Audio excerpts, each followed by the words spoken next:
কিছু বলবে। কি আব্বা, আমি বাজারে একটা দোকান দিচ্ছি। সে তো ভালো কথা। কিন্তু আমার লাখ 2 টাকা কম পড়েছে, যদি এই টাকাটা দিতেন তাহলে আমার একটু সুবিধা হতো। এতগুলো টাকা আমি কোথায় পাবো?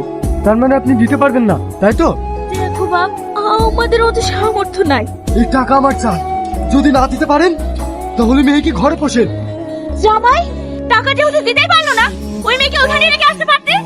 ইয়াটার কি দরকার ছিল? ওর চেহারা তো ওদের পানি খাবো নাকি? দেখেন মা, আমার আব্বা গরিব মানুষ, অসুস্থ, কোনো কাজ করতে পারে না। আপনারা সবকিছু জেনে বিয়ে দিয়েছে। আমার আব্বা এতগুলো টাকা কোথায় পাবে?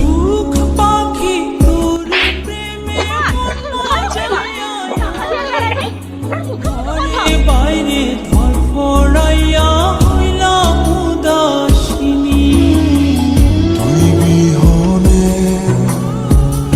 আসে না